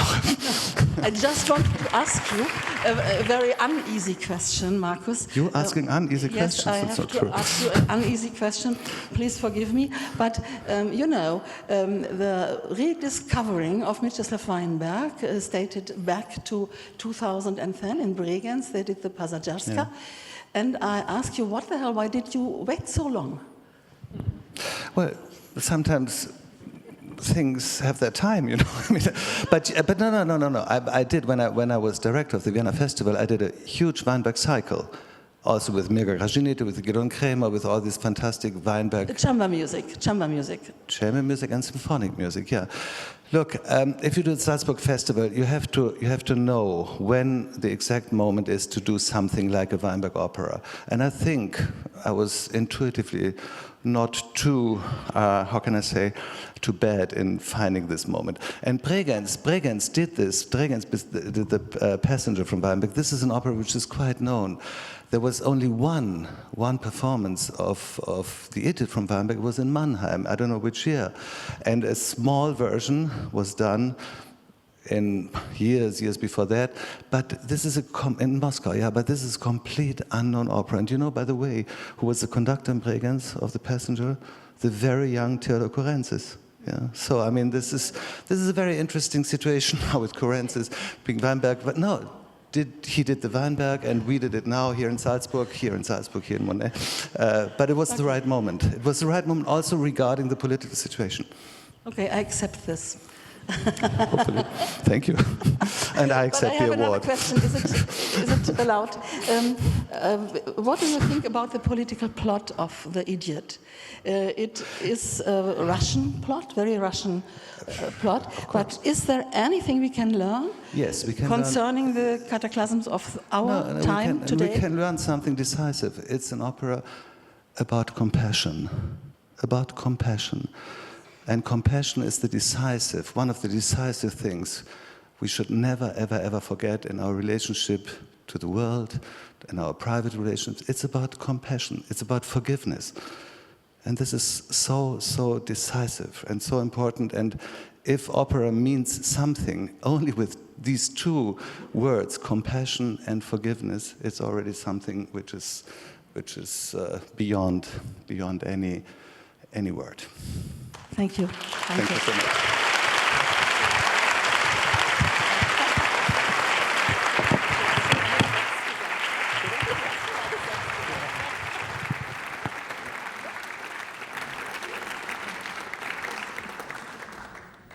So, dear audience, we come to our final three categories: Best Female Singer, Best Benefactor, and the Honorary Lifetime Achievement.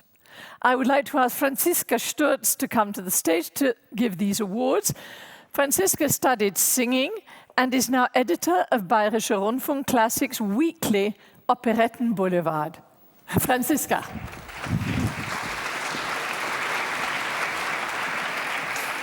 Thank you so much. I'm more presenter than editor, and I'm very proud to present the category Best Female Singer.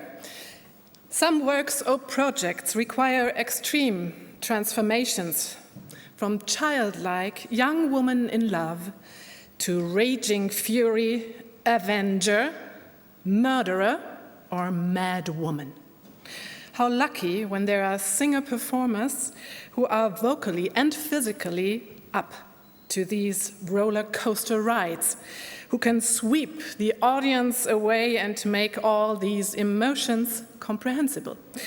This was the case in July 24 in Aix-en-Provence at the Gluck double premiere of Iphigénie en Aulide and en Tauride. Tenderness, vulnerability, strength and toughness, our female singer of the year combines these characteristics in an outstanding way in her nuanced and flawlessly sung role portraits. Whether in French, Czech, or Italian, she's always sensational. The exceptional soprano, Corinne Winters.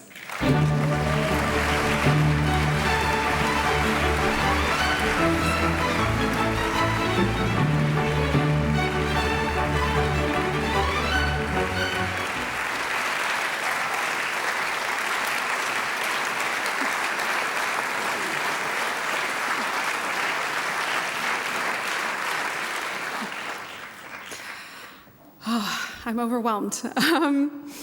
First of all, I want to thank the jury for this amazing honor. It really means the world to me. Anyone who knows me knows that I love a challenge. I even seek them out. But even for me, this Iphigénie double bill in X was the most daring thing I've ever done and a huge risk. It was the first time I've ever sung 2 full-length roles in one evening.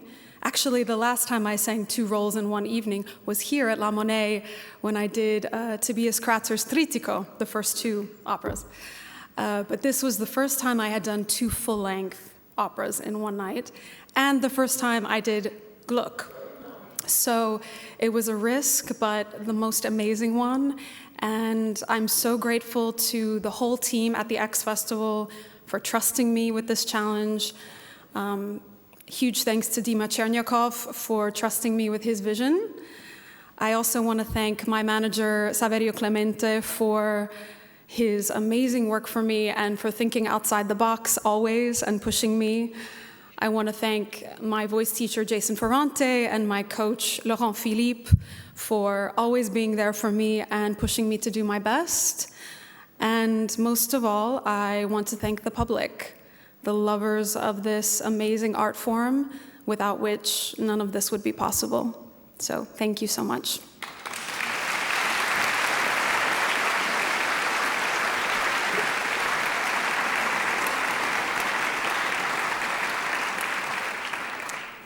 And now you will hear from Corinne Winters, Rusalka's Song to the Moon by Antonin Dvořák.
First, it was pure coincidence, then passion. Finally, it became a commitment. This is how our awardee is looking back on his cinema career. Born in Strasbourg, it took him to Germany, to Hollywood and Paris. He filmed in Aix, at La Scala di Milano, Moscow and Berlin. As the former owner of Bel Air Media and Bel Air Classique, he is responsible for some of the most beautiful opera and dance productions on film. And he is one of the last of his kind. Above all, he keeps recording even without commission. For example, the growing oeuvre of director Dmitry Chernyakov, the businessman as patron. Our best sponsor for 2025 is François Duplat.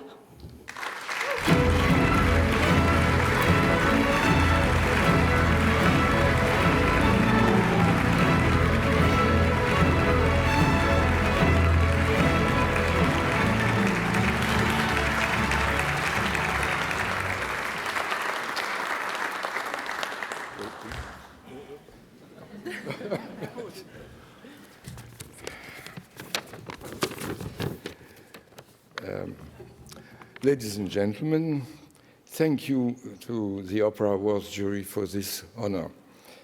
Recording opera isn't just technical. It's a way to democratize culture, bringing performances beyond theater walls through TV and film broadcasts. The camera captures the complexity and depth of a director's vision. This has been especially true in my work with Dmitry Chernyakov since 2006. I filmed 32 productions with him, what is, I think, a record. His love for opera, music, theater, and performers demanded to be preserved. Sometimes filming even has a societal impact. Tchernyakov's Dialogue de Carmelite by Francis Poulenc was initially banned from broadcast for not being faithful enough. After a long legal battle, 5 years, we won, reinforcing directors' creative freedom. Over these 30 years, working with artists and seeing opera evolve has been a privilege. I want to thank all those who trusted me. First of them, Daniel Barenboim, who gave me my first opera recording, Les Notes de Figaro, 1997, in Berlin. And all of them, what I loved very much, Patrice Chéreau, Warlikowski, Tchernyakov, of course, and others. And the opera houses around the world, here, La Monnaie, where I have especially thought for my friend Gérard Mautier, who made me discovering how important the opera is in life. I met him in 1975, you will not believe it, and we became very close friends, and he introduced me in the opera world. And I worked in Paris, Berlin, Munich, Festival d'Aix-en-Provence, and I forget some of them. But without you and without viewers, it will not be possible. And I think staging is a very difficult thing because it's éphémère. I don't know how you say in English, but it's just the moment when it's performed. And if we don't record it, if we don't try to keep it for the future and for an example, it's disappeared. I think stage directors are also author and creator, and they need to be recognized as it. Thank you.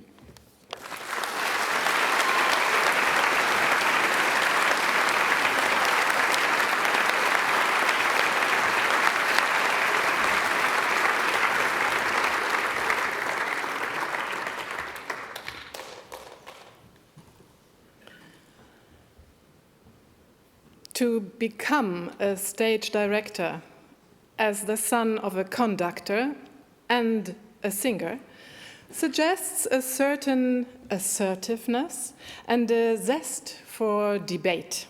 but also a close connection to music.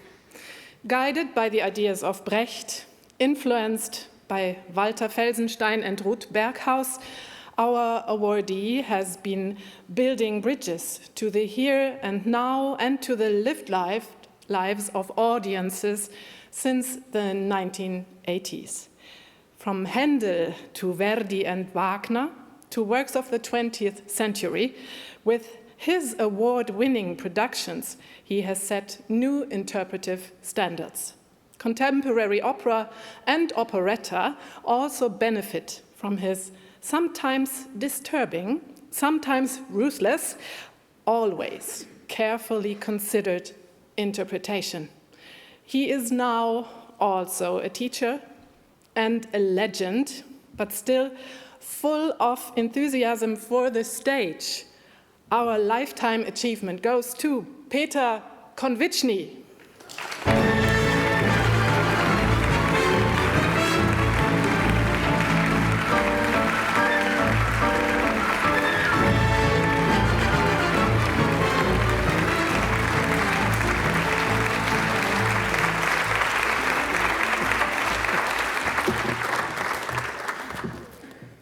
Möchten Sie erst was reden? Liebe Freunde, die Oper kann uns besser machen, klüger und Dear friends, opera can make us better. better and empfindungsfähiger. Well, more intelligent. No, das stimmt nicht. Nein, das stimmt nicht. I know that there are many professional translators here in Brussels. I am the niece of one, and I'm very sorry that I can't cope with that, but I do my very best. We are more inventive, erfindungsreicher. Und zwar,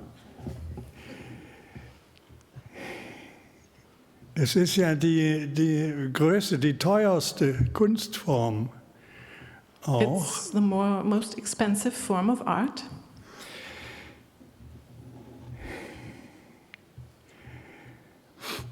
Und die Geschichten, die erzählt werden, sind alle sozial. And the stories that are being told are all social stories. Und die Komponisten waren alle auf Seiten der Armen. And the composers were all on the side of the poorer ones.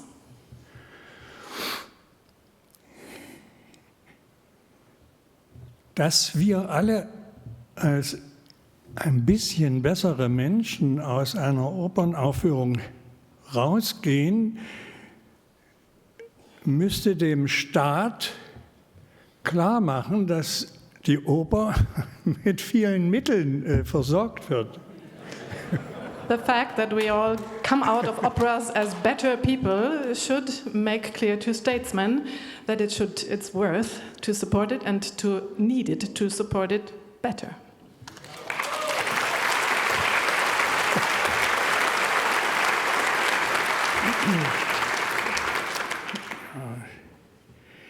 Es gibt allerdings eine Voraussetzung.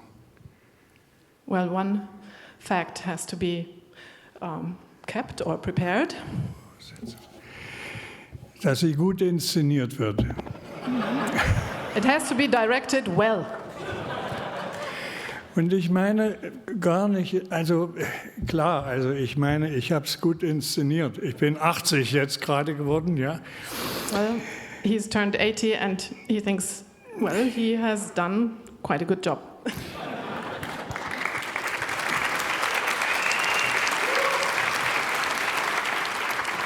Also, wie gesagt, ich unterrichte auch und ich habe auch ein paar Regie-Nachwuchs. He's also teaching and has some successors. Und ich möchte, dass die Oper nicht kaputt geht, quasi entweder, dass sie gar nicht abgeschafft wird oder dass sie kaputt geht im im Reichtum, also im asozialen Reichtum. Also wenn Aida genauso ein schönes Kostüm wie Amneris haben will, dann ist das, ja, das ist nicht asozial, das ist blöd einfach, ja. He doesn't want to have opera to get destroyed, and of course it shouldn't be destroyed in not also in the aspect of being rich. It doesn't make sense if Aida wants to have just as beautiful a costume as Amneris. Okay. Mehr möchte ich jetzt nicht sagen. This is for his part. I would like.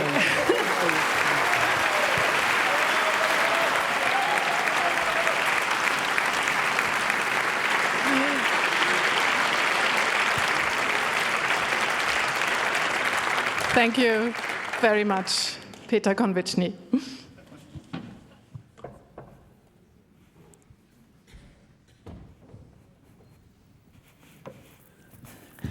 So, dear audience, the awards have been given. Whoops, falling over now. And I think that we can all say congratulations to all the award recipients, and I think particularly to Peter de Calouve and his marvelous team here at La Monnaie for receiving that award of Best Opera House. Yeah, please, I think he deserves it.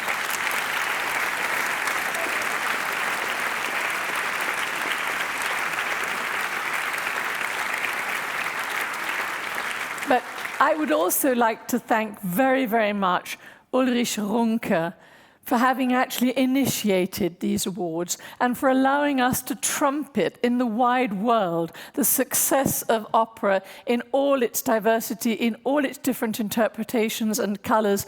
Ulrich Runke, I can't wait for 2026. I'm already curious of who's going to be on the awards level then. So thank you.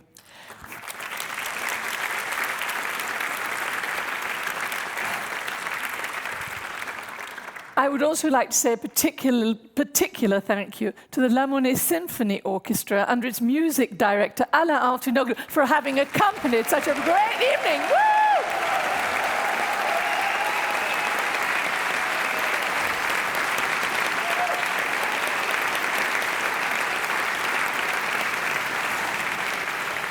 And I wouldn't be a good director of Opera Europa if I didn't say to you all, if you want to hear it all again, you can go onto Opera Vision and stream it for free for the next few months. So there you are, you can catch up with it.